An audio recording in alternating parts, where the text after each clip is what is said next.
Hello and welcome to my channel. This is Coffee House Confidential with me, your hostess, One-san Neko, or for my non-weeb or otaku native speakers, Big Sister Neko. Today, I will be discussing a book. It is called Owning Opulence. And on this channel, I read a book and then I might do a thing. And owning opulence is that thing for today. So this is episode 1. Thank you and welcome. Today I have a guest joining with me, and this is my dearest and closest friend, Lady. Please. Good morning, everybody. Thank you so much for coming, and thank you so much for taking the time out of your day to learn how to not write a book. Oh yes, definitely. This book is very special and very near and dear to me, simply because of the author. As mentioned, it is called Owning Opulence. So let's start with just a basic background of the book itself. Oh, and one other thing. While we will be discussing this ridiculous piece of literature, we will also be having lovely drinks. So, Neko, what are you having today? Today, I have a delicious little rose milk tea from 85 Degree Bakery, and I also have a nice little, what do they call this? Cookies and cream mousse. So, now we're going to discuss the book just physically. I know my copy looks like I got a lot going on because there's a lot going on. So, all right. So, just based off of the cover, the aesthetic, because she also has her own copy. What do you think? It does a lot. It does a lot in a moment. Without knowing any backstory, right? Like, would I pick this up at a Barnes and Nobles or grab it on an Amazon book exchange? No. But if there was one of those stalls, which I know everyone knows about, where you give a book, leave a book type of deal, probably. It'd probably been something where I'm like, oh, who left this beautiful African American woman? This has got to be some fictional story about how she has overcome some very traumatic experience and is now better for it. Again, let me underline the word in my sentence, which is fictional. I would have never have guessed this was based off of anything real. And by cover alone, I would definitely not have assumed that it would also have the author's face on it. Your thoughts? My thoughts. Well, number one, I would have thought that if I was in a Borders or a Barnes and Noble. One of those don't exist anymore. Oh, Amazing. Okay. Yeah, either one. If I were to have seen this book, I would have thought, oh, someone left their book from the Salvation Army, and I need to find a clerk so they can properly find his rightful owner. Not even the library? You wouldn't even... I don't think the library will allow this, if I'm Salvation. being honest. So let's dive into the fact of this book. Soncerae Monique went from spending some nights in the backseat of a Ford Explorer parked in an Atlanta, Georgia Walmart parking lot. Wow, you didn't even get through the first full paragraph. That's amazing. Wow. Okay, so we're breaking down fast, aren't we? We're breaking down pretty fast here, guys. No, I got it. To live in a $500,000 home in Northern California.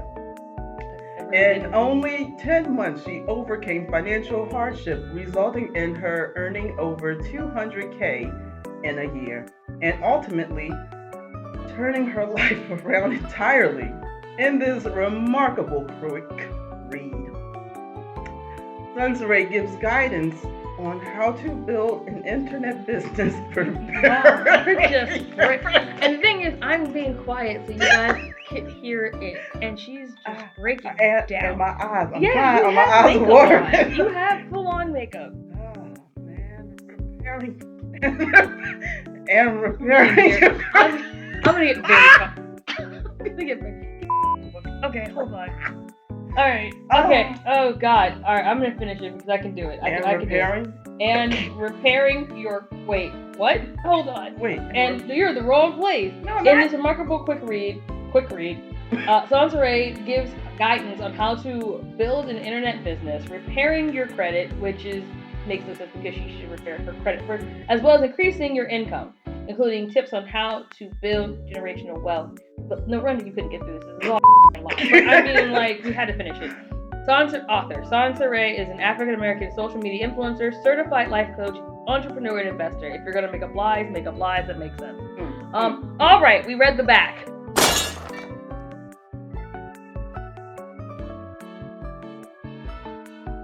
Abandoned in a seedy motel during a high-risk pregnancy left to die, Soncerae Monique went from spending some nights in the backseat of a Ford Explorer parked in an Atlanta, Georgia Walmart parking lot to living in a $500,000 home in Northern California.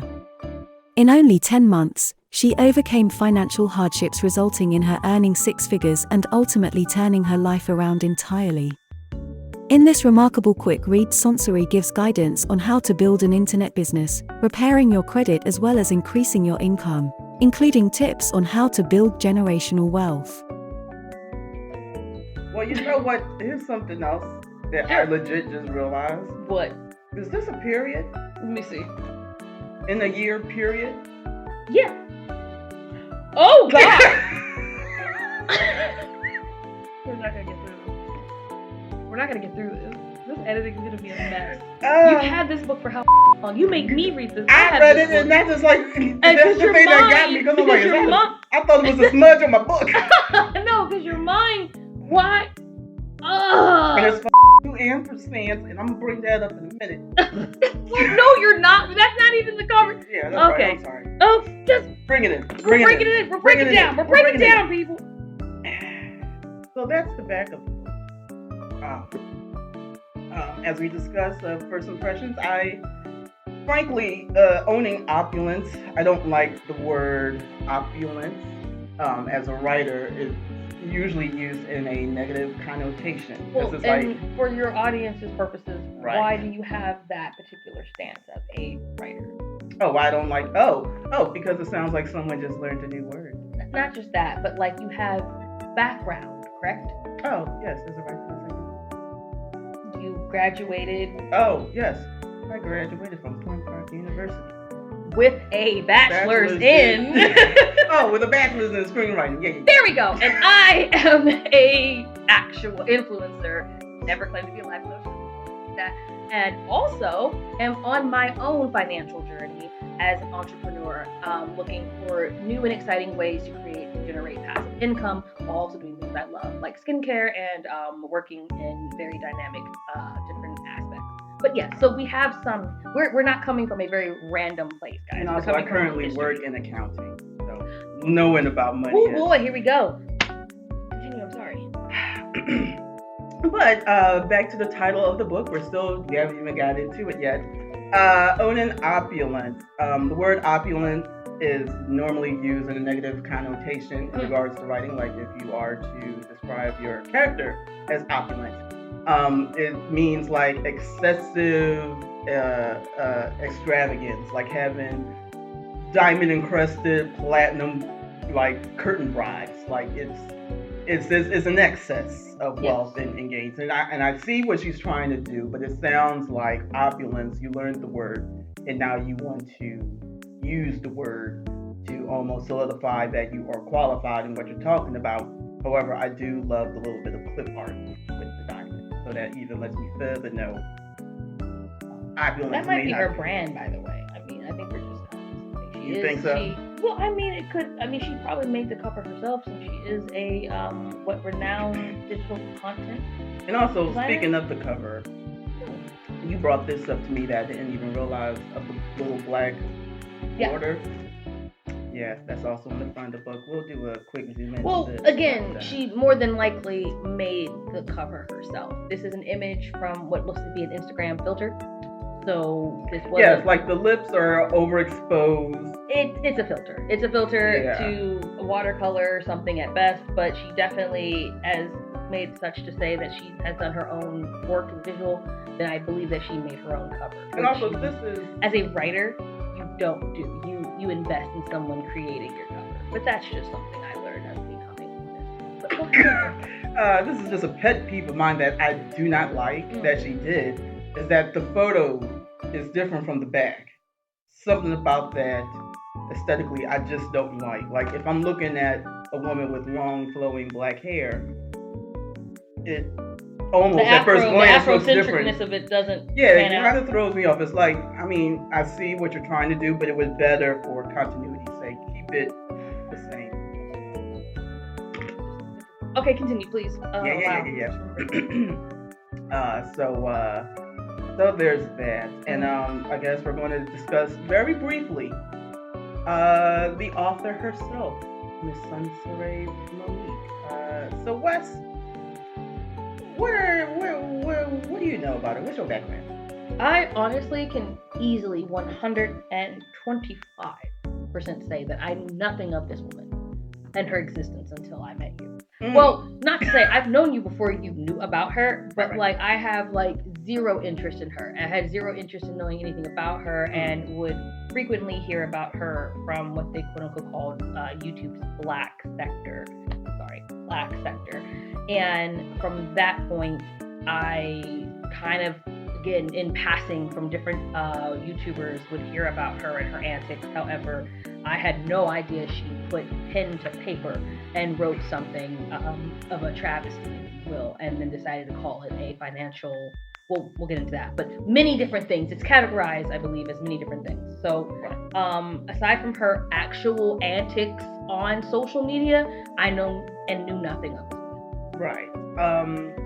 For me, I know, well, for all of you out there who are very familiar with Soncerae, I want you to know, I know about Soncerae too. I am well aware of the author and her history. But I want to stick, my knowledge will be limited to whatever she says in her book. But overall, my history of this woman, I found out about her back in 2012, if not 11, through another YouTuber by the name of Tommy Sotomayor.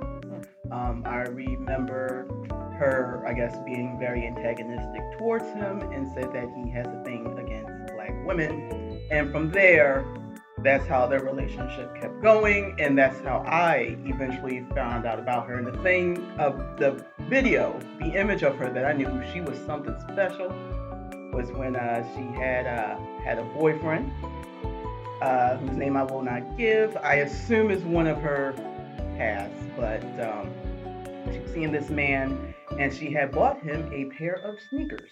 Okay. And Tommy, at the time had said, you keep stalking me, this man is going to eventually leave you. Whatever. And fast forward, he did. And she was in a gray sweatsuit top with some matching tights. And she was in those same sneakers, dancing to the Beyonce song, Drunk in Love. And from there, I knew there's something interesting about this woman. Thanks. And from there, I've seen it all. Okay. I will not be bringing it up because I'm sticking strictly to this book, and I'm going to maintain whatever knowledge she gives me in this book and not adding anything else new. So that is my background for her. But just a little housekeeping for future plans of this show. This is a limited series. I am not going to, as far as I'm concerned, I will not be doing all of her work. It was just this one book in particular that caught my attention. So in essence, this is episode 1. We will be discussing only chapter 1. And then subsequently I'll have episodes 2 through 7, and each one will have the corresponding chapter. This is not a video for bashing the author. We're going to try our best. You're going to sense judgment. Don't get us wrong. You will sense judgment. We are highly biased. And here's why we're highly biased, at least in my opinion. I will only be appearing in more of the financial literacy conversations. So chapters that have a alleged focal point of being about how to help you gain this opulent wealth that she discusses, I will be present for, since again, this is correlating with my own personal financial journey. So I'm like many of you, and that's kind of why I am here, and my purpose for this is because I just want to say with 100% certainty, this is not how you do it. Right. This is going to combat everything that you've learned. There are no nuggets. There are no tidbits. There is nothing here that is going to help you gain the type of organizational properties and principles, I should even say, to get to that level. This ain't that book. She thinks it is, and she pretends, and she's frauding people out, and that is my problem. So Right. I'm here to dispel any of the effective BS that she is spewing in here and show you proper ways to go about finding that actual information with women and individuals and men who actually do lay these things out for you in the right way. And this is personally for me grossly offensive as a black woman who is doing self-help books. This is what she has for self-help, and See, we're already talking how that's different. I'm coming from the level of this is a financial educational book, is what she's claiming it is, whereas Neko says it's a self-help. You can't have two in one. No. You can't do both. And No. at least in my opinion, if you do both, there's a way to do it, and this isn't the way. No. If anything, before we get too deep, it reads like a memoir. That's crazy because she's alive and she wrote it. Yeah. So, Yeah. Wow. So, since we're going to go with. Well, Neko said briefly that it reads like a memoir to her. It reads like a diary gone wrong to Very me. much. But okay. So we'll go with, at least for me, going to the basic structure of a self-help book, if that's what this is marketing itself as, because she says it on the back of the book. So the basic structure of a self-help book, chapter 1, you are to introduce your author. You are to introduce a problem that they may be dealing with, the audience. Yes. And then you're also supposed to add a possible resolution, Also, too, just want to point out that this is also how many of focal pointed financial literacy books do. They will say, hey, you want to learn how to make passive income, all the way to, hey, this is how you save and budget and change. And there is always an issue, whether it's in each chapter or as a whole of the book, that is addressed properly. And not to mention, chapter 1 is also supposed to help you gain the audience's or your readers' empathy. Yes. You want them to relate to you and your problem. Therefore, they may also share the same problem. So let's go on this journey together. You were able to figure it out. So now help me figure it out. That's all in chapter 1. Let's also, just so you guys have a fun little tidbit, you can get this on Amazon. And even better, you can get the whole first chapter, which, boy, oh boy, does that make you kind of get an understanding of where you're going down the rabbit hole. Yeah. Then chapter 2 is to introduce the solution. Sorry, it's not supposed to be in chapter 1. My mistake. Chapter 2, you are to introduce the solution, give reasons as to why it is also effective. Then chapter 3, we move on to the step-by-step solution to said problem, and each subsequent chapter after is supposed to build on and reinforce and always go back to chapter 1. Remember that problem that we were discussing? Well, here we are in chapter 4. All the lessons from chapters 2 through 3, see how they're being implemented and see how step 4 goes on and on and on. And then you end with your final chapter, which is supposed to end on a happy note. Encourage your audience to take action because they did it. They went through the process. Yay, self-help. Here we go. With chapter 1, we are building our foundation of owning opulence. So our objective is, hopefully we can stay on task. Yes. The author's introduction, the purpose of said book, and then also a glance at what's to come. I will start off by reading the dedication. I don't think I'm going to laugh through this at all. How long is it? The dedication. Oh, okay. Sorry. couldn't remember. Blocked it out. So here we go with the dedication. Dedicated to Justice. Justice is her son, for those who don't know. Mm-hmm. I ask God for you. My soul thanks you for choosing me to be your mother. Forgive your father. I see your worth. Never forget that a loving family is the most valuable thing you will ever have. We are your wealth. Now, with that being said, it's very beautiful, Mm-hmm. but in a way, I'm just realizing, if I'm being honest, that's kind of like a foreshadow. Why are you going through these moments of realizing some certain things? I can't for the life of you figure out. Because I'm rereading and I'm reading it out loud. By the way, look, we're gonna break this down now. I'm tired of being professional. It's a fucking picture book, but continue. Right. I said it right. You heard me. I didn't make that up. It is a picture book. You will have pictures in places where you would think that there would be words. This is a picture book as well. Okay. It's a picture book. Here we go with chapter 1 titled Dating Online Can Mess Up Your Money. Okay. Now, the question for this, the reader's question for this is how so and in what way? Mm-hmm. Now, we are both young women. Yep. We have also engaged in 30s, online yes, dating. Yes. Now, The way of the 21st century. going off of chapter 1, Sure. just the title.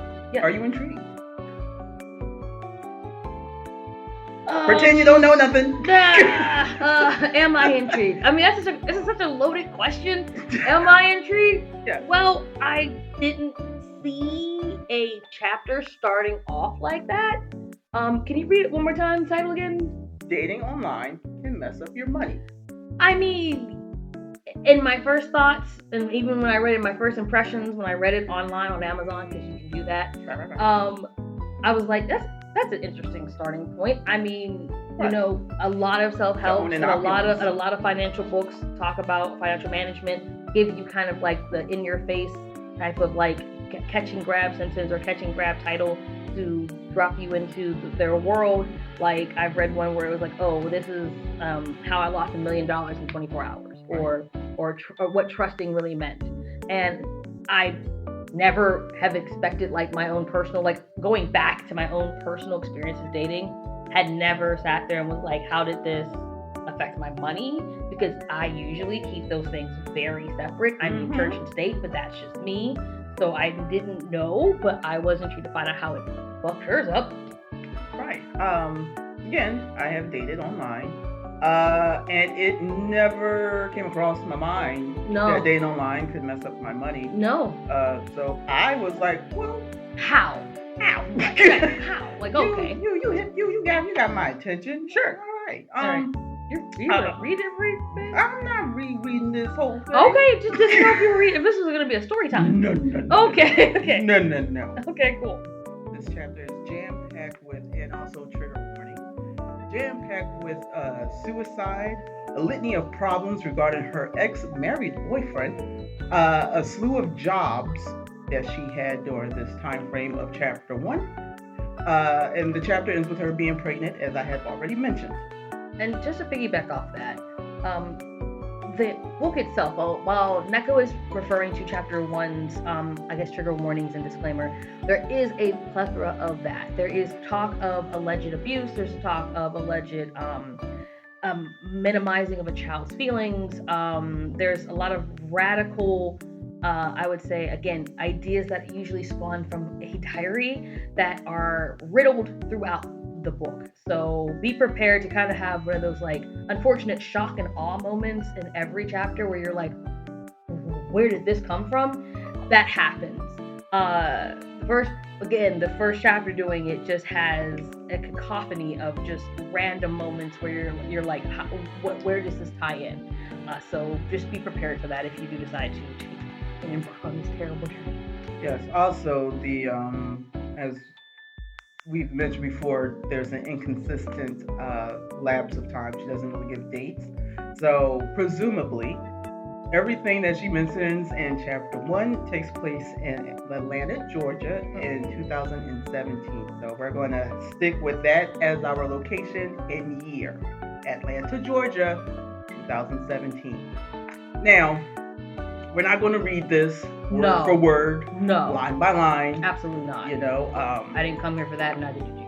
yes, I may make a video where if you want to have your own book and you can read along with it, but this isn't that. So there were a few things in the book that I wanted to bring up, and we Absolutely. can discuss and get through this. Yeah. Okay, so the first thing that stood out to me is the number of jobs, because this is all about building income, and as she stated, online dating can mess up your money. So I've decided to, because again, there are no numbers. This is just a prediction of what I think she was making at that time. Right. On average. Right. On average. And to also piggyback off of that, the way it starts is that there is a plethora of job opportunities, but Right. because of timeline, the impression is that she is talking and referring to jobs that she had prior to The boyfriend. internet dating and what that happened. So Yes. I mean, again, how that is interpreted into your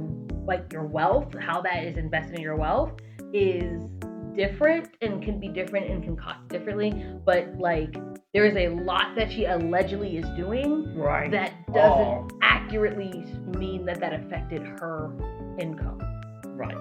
So that's that. This is where we're going with this. So in chapter 1 alone, these are all of the jobs that I read and tagged, as you see in my Facebook, tagged that she was doing. Number 1, being a model and social media influencer, a club promoter, UI UX design company, which is a business that she owns, which is Revenue Digital. I know you about to do it. She also said she was a YouTuber during this time. She was also an Uber driver. And lastly, she had an OnlyFans account. Okay. In 2017. All right. So one thing, real quick, because like it hurts my brain every time I think about it. But real quick, this is really just for those who do not know. So for your mind's eye, if you care to say, oh, on this journey, a UI UX designer is not a graphic designer. A UI UX designer is a user interface, user experience designer, meaning it is your experience on any website that you're on. A very heavy or like corporate website, right? As an example, a corporate website will have many different places. And if you are a consumer and you have to go to that website, i.e. like a hospital website, the experience you have, how that interface looks and feels is important because you may be going down the wrong path. That is where a user or a UI or UX designer comes into play. They are specifically hired to make sure that users can actually navigate the website properly. That is not somebody on Photoshop. Okay. I'm done. Continue. All right. So something else that really stood out to me while reading this book, she mentions that she attended college. If you have your book open, I know I'm speaking like this is a classroom, but if you have your we're book like a open, preacher. Him. We're going to read from the Bible today. Yeah. If you go to page 8 of your book, she mentions to create a Facebook profile, you had to be a college student. And I'm like, that's very interesting that she brought that up. And then she doesn't tell us what name. I mean, you could say I went to college, but you know, what did you do? If you go to page 9, she mentions, I have a degree in business marketing. Now, what that level is, we don't know. Again, we still don't know which school that she attended. But she's throwing these things out as if it means something.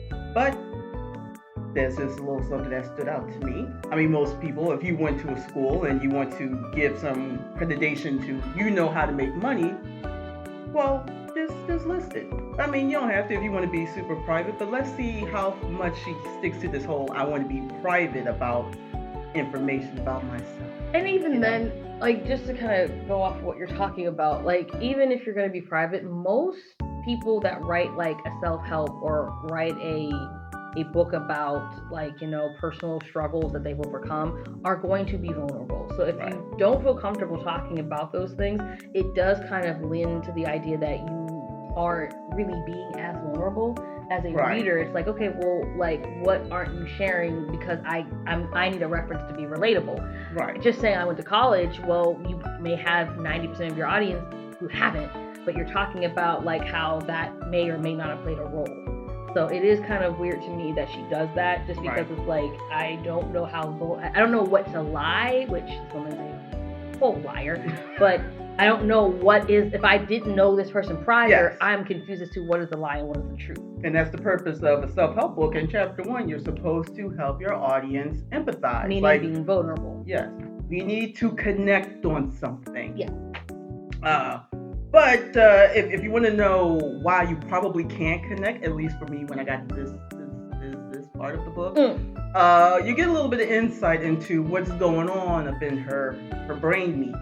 If you go to page 13 of the book, she goes a little bit further into talking about her ex-married boyfriend, and there was some issues going on. But this line in particular stood out to me, and I want your thoughts on it. Go for it. It reads, "What a way to ruin a perfect day, not to mention a perfect weekend we just had that proved we were madly in love with each other." I'm sorry. I'll read it again. Yeah. What a way to ruin a perfect day, not to mention a perfect weekend we just had that proved that we were madly in love with each other. Okay, first off the bat, you're asking my thoughts on like that sentence, or like in retrospect of the chapter? Just in general, like if there's a lot of that, by the way. If to say that you had a weekend with someone and something about that weekend is to say you are madly in love with each other. It's presumptuous, but like, I mean... And how does that prove anything to anybody? That you had a weekend together, and like the trip, you could read it yourself. It's really nothing fantastic. Here's my issue. Like, for me, I don't care. And the reason why is because I didn't come to the book with the expectation. Like when you started off in the first two pages, it feels like it's supposed to be about like, okay, dating as a whole, not one individual. Right. This is all about like, one man. This is one man. And it's weird because again, I'm thinking she's going to have an onslaught of like, yeah, this guy lied, this guy cheated, this guy was abusive, this guy, stole my money. I've read many a book where it's like I got into a business venture and this guy stole my money, or I fell in love with him and he was a tender swindler, like something like that, which is relatable to online dating experiences gone awry. But that's not what this is. She's just laying in on one man, right? And then giving up the fact that she fell in love with him. So it's like, well, bitch, you let this happen. Like, we're gonna find out why that's a problem. I know, but still, like, if I'm in the first chapter, how is this explaining to me how online dating, not online dating one man that just f***ed everything up, just online single dating is going to cause these things? That line right there proves how inconsistent this entire chapter is. Oh, well, wait, hold on. Let's double down. We're going to turn to page 14. Oh, yay. Now, at some point, she mentions that, as I said several times, this is her ex-married boyfriend. Now, currently, at this time, Atlanta, Georgia, 2017, he is very married. She says separated, as if that means that you are no longer married.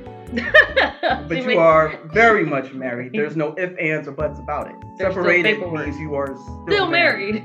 So, page 14, she brings up the wife, and she goes, the only reason why they kept seeing each other again was in their act of filing for a divorce. Now, keep in mind, I didn't ask him to divorce her. Now, what's your thoughts on that? Again, it goes for me. This is all for introduction, mind you. And this is all chapter 1. This is all about how online dating is messing up your money. And I'm going to be honest with you. She found out, which you will find in the book, that he told her that he was separated. So she already knew. So this makes me think, well, how did he mess it up? We got to find out how did he mess it up, because all of this could have been avoided. Yeah. If you went out with someone and they tell you effectively, I am married, you can stop. This man, whose name we're not going to say, and we're also not going to put up any images of him, he has since moved on with his life. He he has a whole new family. But don't worry, you know what he looks like because again, this is a picture book, and she, without authorization or I think actual okays, put his picture in there. So don't worry. What we're not giving you guys is out of respect for him, but you will definitely know who it is when you check all her social media and also when you open her book. Yeah. And that I think is not fair to him in the slightest. That's not even how a book works. No. Okay, no, like seriously. Again, this is why I go back to the tangent that it's a diary. Right. It's a diary because you don't need, number one, if you can't write a significant amount of words, that's fine. That has nothing to do with it. That has no bearing. It's a brochure. It's a pamphlet. It's not going to be a book. But the fact that you decided to subsequently put in lieu of actual text, pictures of people that you're your family, whether they are acknowledging that you did that and have given you the okay and have approved that or have denied it. The disrespect in just throwing an image there, not knowing who can get their hands on this book and what kind of people they are that do hold it is atrocious. Right. Do not put pictures of people in your books. Never.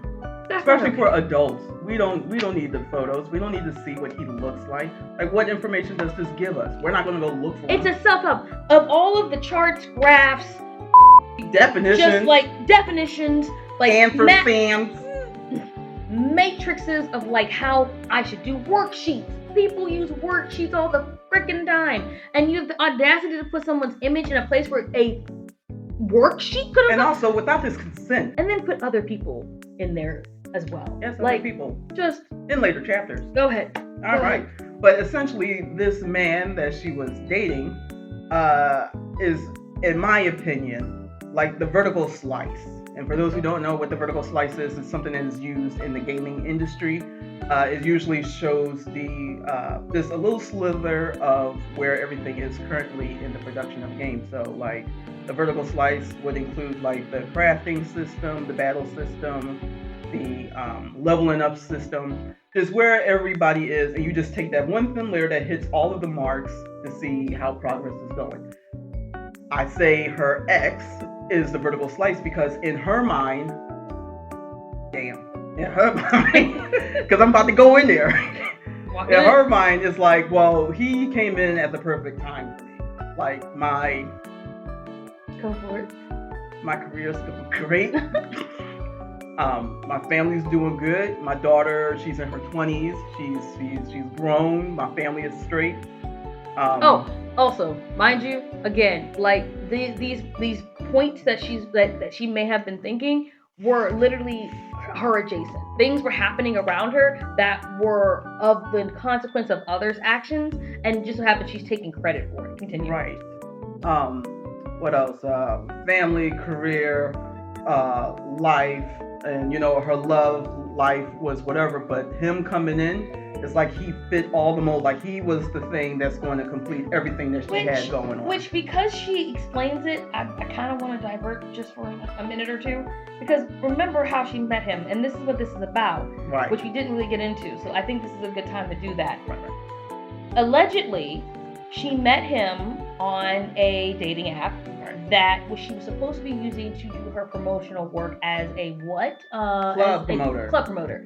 So she was actively basically lying and scamming dudes to come to events, which is a very common thing. Promoters will do that, whether you're a woman or a man or female or any or binary gender, regardless of what you are, they will use tactics to kind of like coerce you. Women are known to use tactics like using dating apps to find ways to get more followers. We're known to use it to, make networking connections, which, but it is a way to do it. This way of doing it, how she was doing it, was specifically for this club promoting, but most of the men that allegedly, she says in her book, were interested in her would end up by some way not, she would only go so far. She wouldn't, interact with him outside of this particular transaction. This particular guy, the AOK turned out to be like, I want more than that, and they start subsequently talking more, and she was led down the path, I guess, of her heart and not her brain. According to the book, timestamps. We're going to do it. She met this man in March, and they broke up in November. Now, mind you, she lost money from March to November over one man. way you say it. We're gonna see how crazy this Keep stuff going, because we're good. That wraps it up. And she then moves on to telling lots of deeply personal information about this man. Again, we're not going to say his name, but I am going to read what she did put in the book. Not all of it, but just little bits and pieces of what she said about this man, which I truly believe, we both believe, you can take 100% legal action against. On page 17 in particular, she said, let's see. She said he had premature ejaculation and erectile dysfunction. He told me he was having problems ever since he left the Dominican Republic months before we met. She then moves on to talk about his ex-wife, who was his current wife at the time. Talks about what they prefer to do in the bedroom. She mentions like whatever fetishes they have. Still on page 18, she then goes down to saying that some of the things this man would say had me convinced that he was the R word. And I'm not being facetious. He behaved as if he had mental disability. He told me a story about how when he was younger, he was told that he had dyslexia. And she says a bunch of other horrible things about this man, which more than likely are untrue because you were so in love with him. But like the moment things end, now all of a sudden he has all these problems, which is something that I always found incredibly frustrating when it comes to women. Like, you ain't say all that stuff. You more than likely didn't have all these feelings when you were with him. Then the moment he's gone, now he's just this horrible thing. Like, that's a reflection of you, is it not? To be so upset and then want to fight to have him back? I'm sorry, my face is like this because I just want to go ahead and point out to you that all this is in chapter 1, and we're talking about how money can be messed up. Yes.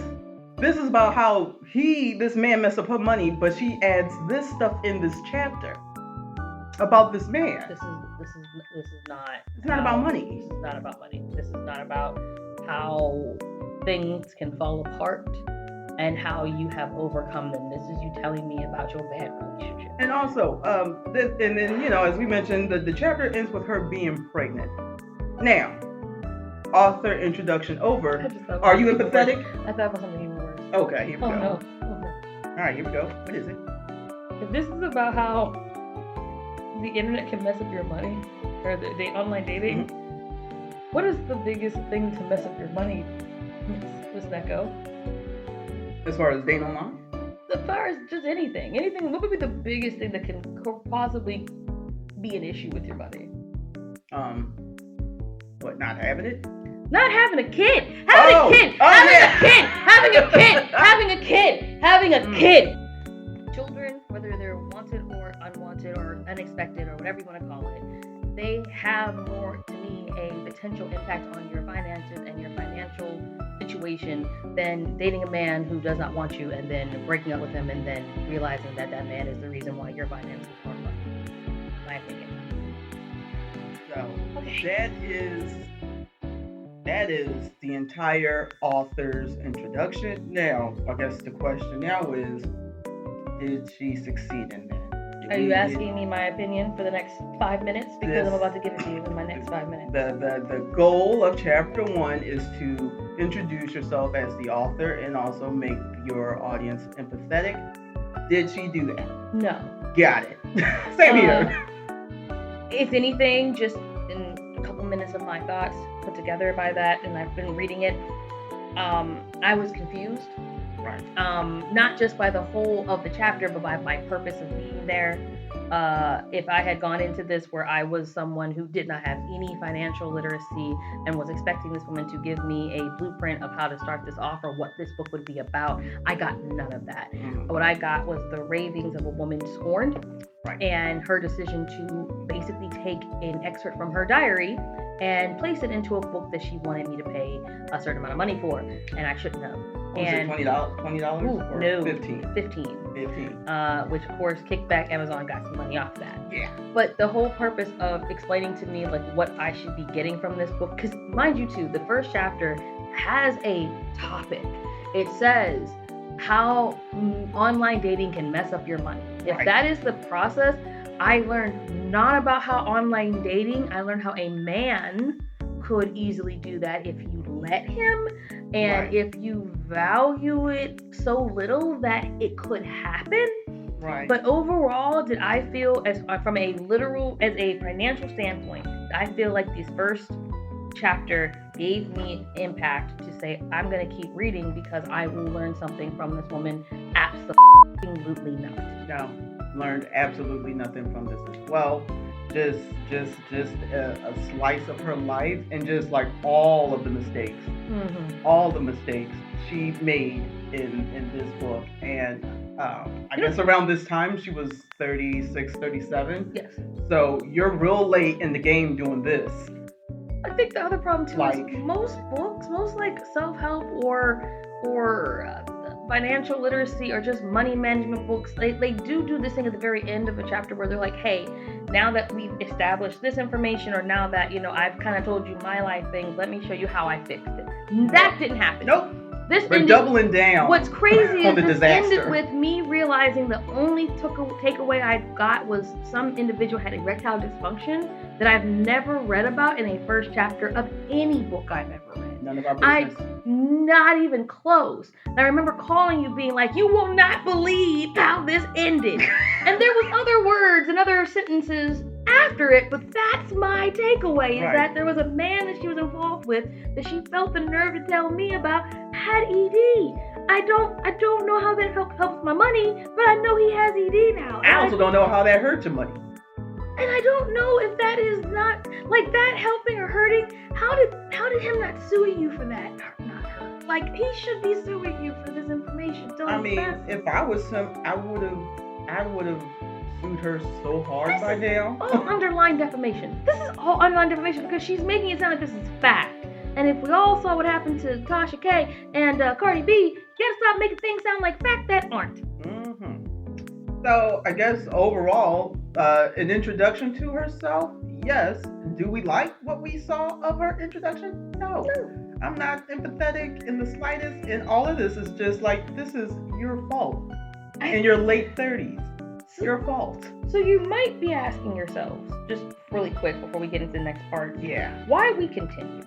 Good question, first off the bat. You're amazing. I love a good train wreck. Yeah, exactly. But also, I think for me, the reason I continued was I was hoping that at some point, maybe a conscience would grow from this. Like, maybe I'm just reading something that is like, she's having her throw up of emotions in this first chapter. Right. And then, okay, the second chapter, there's We're kind gonna of... get down to business. Right, we're gonna like have this moment of water splash on the face. Oh, I'm sorry. Okay, guys, that was a lot, and I understand, and I feel free. Thank you for staying. So here's what we're gonna do. I'm gonna tell you how I fixed all of this. Mm-hmm. That never happened. And we'll So- discuss that in chapter So 2. in our insanity, we kept going, thinking one of these chapters was gonna lead to that. It doesn't. But you live and learn. The next thing that needs to happen for a self-help book in chapter 1 is its purpose. And let me be honest, there is none. And there is a life lesson in this book, and I'm going to read it right It's now. not long, so it's fine. Yeah. He began to take me off the focus of my own goals. He made me give up certain sources of income because he didn't like the people I was handling business with. Paying for hotel rooms was beginning to be extremely expensive, and my monthly YouTube checks and money from my graphic design company were my only 2 sources of income. I went from having 5 sources of income to now 2, and I even lost my car, which was one of my sources of income. I lost because I was driving Uber. I was beginning to change my life from being a single woman to a married one? Question mark? That's not in the book, but I'm adding it. I needed to make my soon-to-be husband comfortable. And I'm going to end it right there. So, Yep. Neko, what was your lesson from that? My lesson, none, but I do hear from this quote lesson for the chapter that it's not his fault. That's what I read. It's not his fault. You lost focus of your goals. For someone who has so much money, and I will give like a little extrapolation later regarding her income and just doing like a little slight projection. But if you were making so much money before him and somehow he causes you to lose focus, that's on you. Plain and simple. Like most women wouldn't allow a man to come in and say, you can't work, you can't work, you can't work. Okay, if I'm not making an income, I'm assuming you're supporting me. And also with that, if I'm making 4 to 5 to 6 figures and that man is not making tandem to that amount, why in God's name would I let him fuck up any bag that is coming in with triple, double, and triple dollar signs? Maybe that's me, but there's no way you have a say. Well, they're already living in a hotel. Well, we're not supposed to know that. Well, we know that. We know that, but we also know that she's had sources of income and that she was making good money, right? Because you did that relation. Right. So once we talk about that, you'll understand. Not to be jumping, but I'm just saying in general. Even if you're making like, I don't know, if your income is coming in at $5,000 a month, and you have 3 places where that money is coming in at $5,000 a month. If the guy's only making $2,000, I'm gonna tell you right now, you're not messing up my $5,000 a month. That's my income, and I have a way of living that I have gotten to because of that income. So like already, and I'm not saying you can't be feminine. You can't take that out. But if you're choosing to do that, it is the ownership of your choice. To say, okay, I'm going to reduce these to either meet his expectation, or I'm going to reduce them to make sure that I am more present in the relationship. But that's the thing. She's saying she's doing all of this in preparation to become a wife. I've never heard of a woman say, I'm going to start losing jobs, quitting jobs to become a wife. Which, I'm going to say this, she doesn't even mention when does he propose to her or why she is under the presumption that he is going to marry her. She's just saying this. Yes. And it's like, but how, Sway? We're like living in a hotel and you just lost your car. What are we talking about here? I feel like we were supposed to get the idea that, like, again, it's all his fault. So making it seem like he is, like, we had to build the scenario of, look what he made me do, which is like, but that's your money. Why does his influence make you do that? Especially if you call him broke. Because something we don't mention is she calls him broke, not in just chapter 1, but throughout the book. So if we know he's broke and you're the one bringing in money, but you want to build something with him, no one says start from ground zero. But okay, you want to, but that's your fault. If you were like, I'm going to start from ground zero, let me toss my shit out, then you're starting at ground zero with him. And that's your choice. That's not his fault. If anything, you think the person he'd be like is like, hey, don't be losing them jobs. Yeah, he'll make you work harder. Like, what the hell? So he can stay at home and just lay up on his ass while you doing the work. Exactly. That's how that goes. Which, guess what you get from me? You would get sympathy there. At the very least, like somehow you're going to work and he is siphoning money from your bank account unbeknownst to you. You're going out working. Which is usual. That happens in abusive relationships. Yeah. In coddled relationships, that happens. This happens, but it's your fault. It happened. Okay. So there's no purpose. None. There's no purpose. And that one sentence alone is the lesson was no purpose. There was not a purpose in any part of that chapter. And that lesson is a lesson in you fuck up yourself. And then somehow you're a millionaire. Or sorry. The lie. Sorry. The book says the road to becoming so this is a multi-millionaire. This is the start of how the failures happen. So we gotta start from the bottom. Okay. Apparently. So the last thing that a chapter 1 self-help book needs to do is to let us know what's to come. Absolutely nothing. That's what's to come. In this one. If anything, it sets the tone of what for the you're remaining of these and the chapters. thing is, again, going back to our insanity by continuing it and trying to give her some like crumb of grace, is that okay? Again, this is your stumbling block, but we're gonna pull it back and we're gonna start actually taking real true steps, and you don't. But like the fact that she doesn't at any point in time prepare her reader for like a bite-sized version of what's to come, of giving you, okay, guys, I'm going to show you how to do this, this, and this. You're going to get this, this, and this. Hey, don't forget there's a worksheet. Then I'm pointing you to my website where there's all these workbooks that you have with you and like these resources. You're setting us up for what would be the next step, which is, okay, now I'm going to give you guys those needed resources that you'll refer to along with the book. And it's just not there. I mean, she set it up. Like, she gives us all of the problems. Like, let's just say none of this was your fault. You told us everything from T to B, top to bottom. All the problems. But like, there's no hope. Right. If anything, you set us up like, no, there's no because we ended the chapter on a baby. And it goes, huh? Out of all of this stuff that he's done to you, somehow you end up pregnant.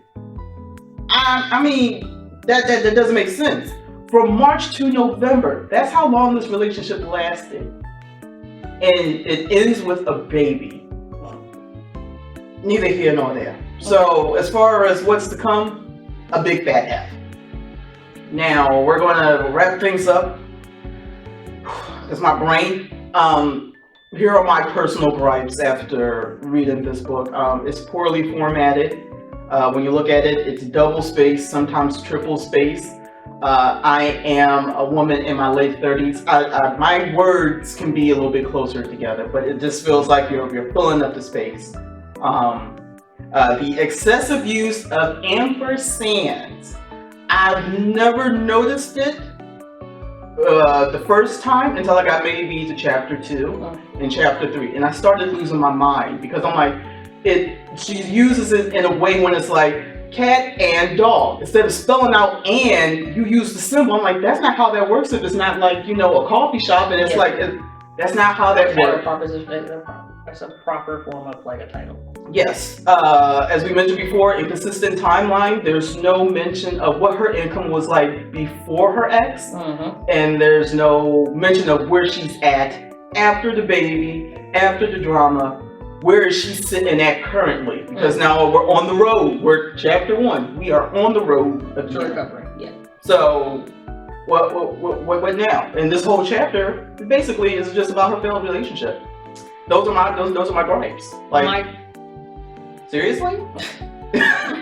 I agree with all of your gripes. I think I only have like 3 for sure. I have 4 gripes. Number 1 is completely unedited. It is a terrible book. It is a terrible book. The biggest gripe is the fact that she wrote this in a way that is so, and then she even acknowledges how she said, it's going to be a quick read, which is, she says in the back, it is a terrible read. It's quick because like it's incomprehensible. Like you don't know what you're reading and where you're reading it from. Up is down, cats marry dogs. It's all sky is green everywhere. It is a Dr. Seuss interpretation of an older black woman's experience. It has no substance that is not about her own selfish perspective. It is not coming from a place of I'm like the idea that I'm writing this to not scam you by saying I'm helping you. It is the foundations of a MLM a scam, and the fact that she does do this in such a way that it's so confusing. You can see where maybe you start trying to piece together, if you're a very confident person, how this is supposed to be, and then you realize you're giving her credit in places she does not deserve it. That is insanity, and don't do that. And also the biggest gripe of all for me is that this is in no way a chapter that tells you how to start planning for financial education. Now, besides my personal gripes, this chapter also brings up more questions as you go on and basically gives no answer. As I mentioned before, she mentions going to college. Which college? She says she has a degree in business and marketing. What's your level? I have a degree in public relations and advertising, which is a close observant to marketing. I have been working in marketing for the past 10 years. I do not understand how she thinks she's a marketer, but it is okay. Yeah, she mentions she had 5 to 7 sources of income, which were given up, and it's well, which ones? I mean, I know I listed out her jobs, but I want you to tell me, what were your sources of income? I shouldn't have to do the work for you. You tell me, okay? She mentions how she had to give those up. Yep. Why did you have to give them up? He didn't want you working with certain people. Well, why is that? What about those people did he not like or trust, or what was it? And that's honestly, that explanation is a sentence. It's not like we're asking you to give us like the whole background that there were some shady back-end dealers. He didn't want me to work with them because he felt like they were impeding our relationship. Yes. Okay, cool. Something. Like, that's it. I'm not asking for the whole world. Again, you're choosing to write a book. Your vulnerability and your privacy are going to be questioned because you're deciding to open up. But tell us how you fixed it. Did you go back to that? Did you start working with those people again? Whatever the case may be. But like, you're gonna have to say something. Just a quick question mark is not fair. And then also, as the book continues on, she mentions how she was even considering him to be a business partner on chapter 19. I keep saying chapter. Page 19. She mentions, I started to doubt myself, questioning whether or not he was truly the man I could trust managing my business and my finances. He cared more about having sex with women at his job than building a stable home. Do you understand where that makes no sense? After you talk so much shit about him, like, why would you now consider him to... But Neko! The whole paragraph you just read! I don't know about Bandit, he just wants to those other ladies at work. Right. What does that have to do with anything? That was not a... He can still and be able to keep a 401k. I'm so confused. What are you discussing? Like, why is that relevant? That's not Lost the car, don't want to tell us out, that's cool. And here's something else that stood out to me as well. In this chapter, she mentions that she's currently living in a hotel. But before that, she does say that she was in the process of moving out of her baby daddy's home. Question. Okay, also to be clear too, she has more than one child, and that child. Yeah, just the two. A young adult daughter, and then the baby, as we just found out. But she says she was when she met her ex, she was living with her baby's father, and was in a different house, right? No, not living with him, separate house. Oh no, I'm gonna stick to what she says in the book. She was living in one of her ex's properties. Got it. Okay. Living in one of his, her baby daddy's properties. Right. And she was in the process of moving. Now, when you hear somebody say, I'm in the process of moving, what do you think? You have either found another location or you put together boxes and you were actually moving out of a location. You got someplace established. Because nobody says, I'm in the process of moving and literally have nowhere to go. So it makes you wonder, well, if you were in the process of moving, how did you end up in a hotel? Like, you would have already had a place secured. It makes you wonder. But you know what? So they makes you wonder. It is what it is. Now, we're going to end things with a brief extrapolation of her income because she does not give us this information. Do you have anything else you want to add before we wrap this puppy up? Just again, like, full disclaimer of it, there is no way that this is going to be a helpful interpretation of the book itself, of financial literacy. When I am going to be a guest again on this series, I will try my best to give you guys those resources, the things that she was supposed to do.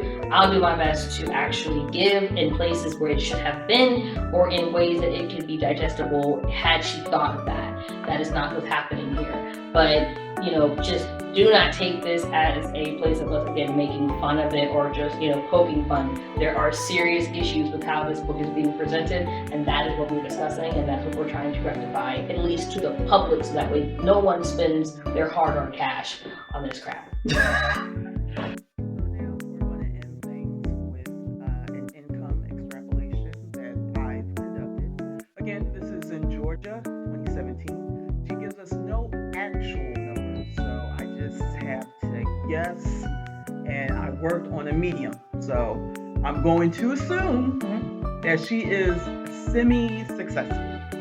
So here we go. Middle of the road. Middle. Okay. So here we go, starting off with the first job, as I had mentioned prior, just to be clear, this is on the road to becoming a millionaire? Yes. Okay, we're not claiming that she is one at this particular time. No. This is the money that she had, because we're doing online dating can mess up your money. So this is pre-ex-married boyfriend. Got it. So the first job she mentioned in her book is being a model/influencer. So again, in Georgia, 2017, I'm assuming Okay. if she is moderately successful, she would have been making at least annually. She has been making $58,910. I got this source from ZipRecruiter. That's the number that I saw. So she's making that. Her next job, being a club promoter. Again, on average, she would have been making $22,799. My source is from salary.com. Got it. So she got that going on. Her UI UX design company, on average, she would have been making, if it's semi-successful, because that's her own company. If it has been successful, she would have been making $77,391. Her next job, she claimed, was having an OnlyFans account. In 2017, if she was semi-successful, she would have been making $1,780.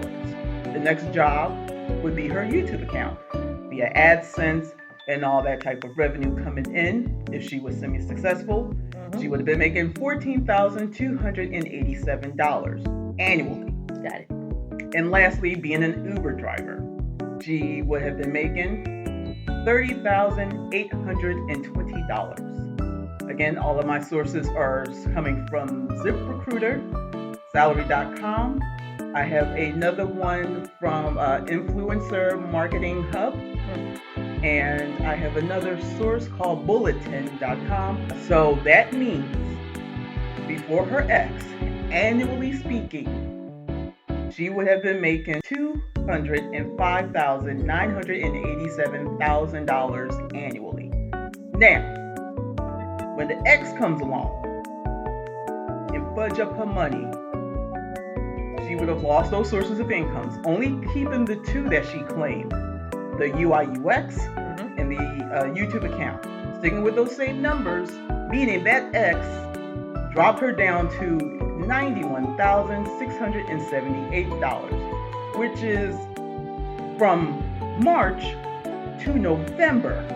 That's how much this man has affected her income. Therefore, within 8 months, her whole her intake had decreased by a good 76.8%. How you let that happen? Because again, you don't give us these numbers. We can only assume. And that's not my job as a reader. You tell me this. Not me figure it out. Yeah. Because this could all be wrong. You could have been on the low end. You could have been on a higher end. But here I am doing the mental gymnastics and the extra work for you. This is where we're at. And you, a millionaire, telling me, reading this book, I'm going to be all right if I do what you say. And somehow you allowed your income to be 76% less before this man within 8 months. That doesn't make sense to me. I don't think that makes sense for most people. If No, we're going to be, not even close. keep it 100. This is, to me, on a level of of importance. While I'm appreciative of Neko's work on doing the layout and the hard This is all for numbers foundation. of figuring where we're this out, going. right? And of figuring this out, I appreciate it greatly. I am not someone that kind of because you hear so many books, and I'm reading enough to know okay, different story, different path, different walk. While it's not necessarily the end all be all, because I'm waiting for the how to get from A to B. I'm looking at the relativity of you're already a black woman, you're struggling, I'm in that boat. How did you get from A to B to where you're successful? And I've heard a lot of different stories because I've been reading of this past year a lot of different takes on this. Hers is the most confusing, and I wasn't really worried about it until I realized I had no ground to walk on. I did not have an understanding of where she was, but I didn't realize how important, because I'm under the impression that she is broke, going from broke to rich, or I should say wealthy. Whereas this is, even before the boyfriend, she was making good income, but she's basically, again, blaming the boyfriend on this Whereas for me, it's like I feel like I'm being robbed of like my intellect in a sense because Insulted for me. yeah, because whether I was trying to piece together this information, the problem is that what if I'm not making that much money? What if I only have one source? You're telling me that if I am making only maybe $75,000 or $80,000 a year, you could help me get to that point as long as I don't allow social media my way.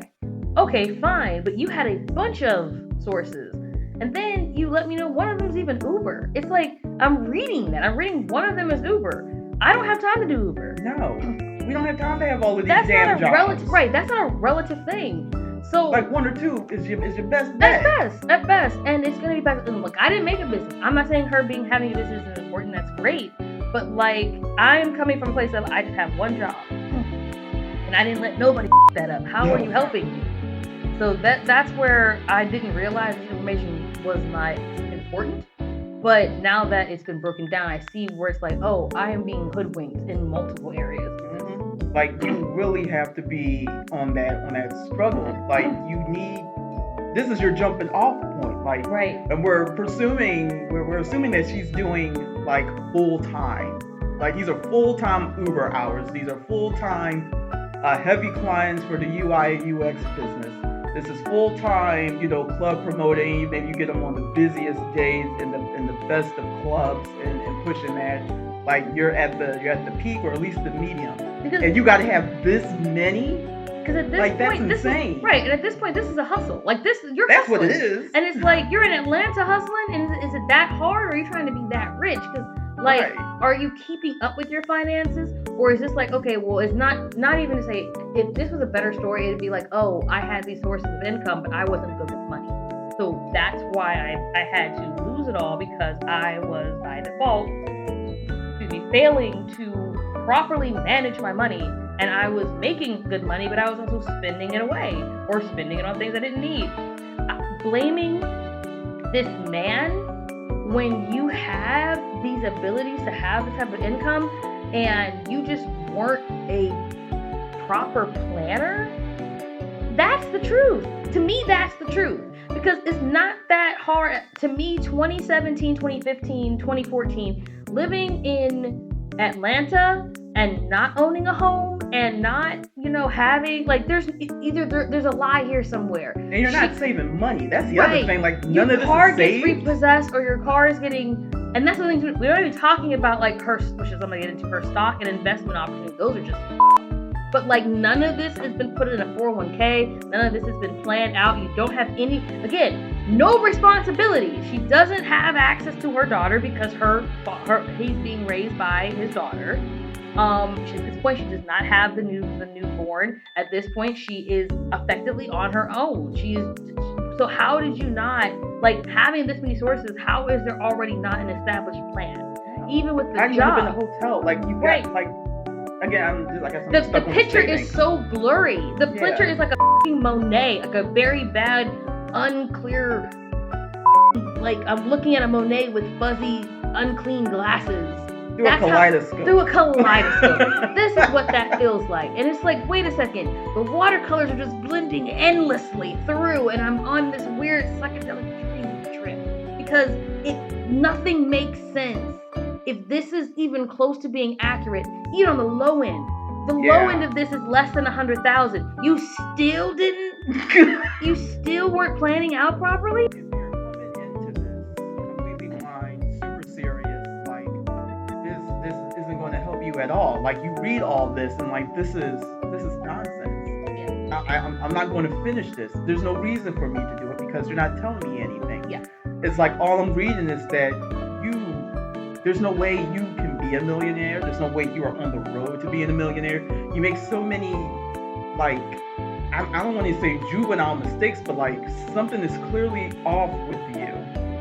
As far as this is your introduction, you telling me how the rest of this book is going to play out. It feels like I'm being lied to in the first chapter, and I don't need to be lied to. Like I'm not looking for a book to kind of expand my creative or imaginative desires or feed me catharticnism, like something to make me feel comfortable. I'm not looking for that. I'm actually have a goal. You're claiming and you're in the back of the book that this will be a book about making these things happen. And so to not do that, even in the first chapter, is unsettling. It's basically setting you up for like, hey, I am a train wreck. Yeah. And I want you to forgive me. But before you jump to any conclusions, before you judge me, here's my story. And it's like, I do not care. Yeah. I want to learn how to make money. I want to just be a better financially responsible individual, and you are telling me a bunch of nonsense that are like mistakes that someone would make when they are 15, 16 years old. Yeah. Not someone in their 30s. And like, just all of this is just reckless. Yeah, exactly. And then if I didn't care, if I wanted to get past that, it does feel like, okay, well, again, the mistake that we made was thinking that, okay, this is the first stumbling block, as I said, this is the first kind of trip up, but it gets better. You've had your moment to throw up all your emotions, and now we can start talking about a true process that you have developed and mastered. And that's not the case. No. And we have to accept that we just were expecting something different. So again, it does circle back to the idea of being lied to. Had we thought about it earlier, you can get the first chapter for free on Amazon. It tells you what you're gonna get, and that is truly what happened. You got a work of fiction that shouldn't be real in reality, and it actually is. It's very much so. Right. So that's it for chapter 1. There's not much else to add. How does she effectively explains how online dating can mess up your money through her eyes? Sure.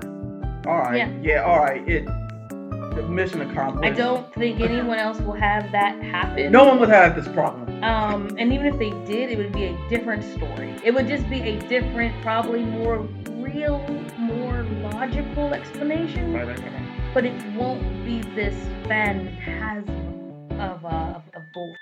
Mm-hmm. I feel like you learned nothing. You gained nothing. The lesson is nothing. The lesson is just don't let this happen to you. Yeah. A cautionary tale of someone else's life in a matter of like 4 to 8 pages, like 1 to about 12. No, 19. It's fairly long. Like 19, and that's the other pages. thing too. Just to let you know, the page numbering is all over the place. So God knows where. If Neko's referencing something, it's only because you think it's there.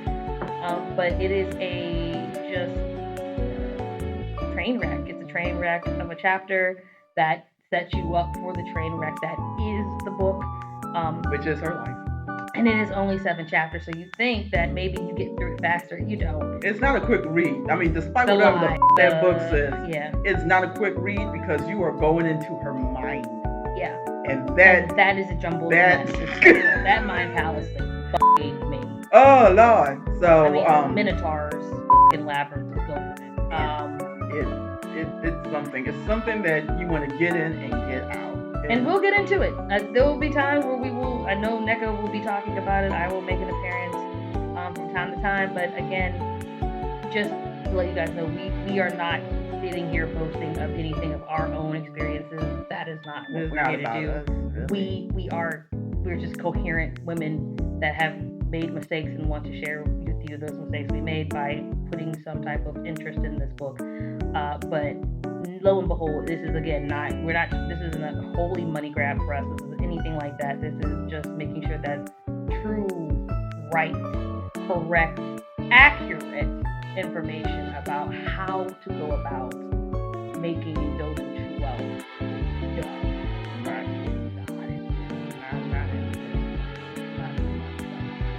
So that's Owning Opulence by Miss Soncerae Monique.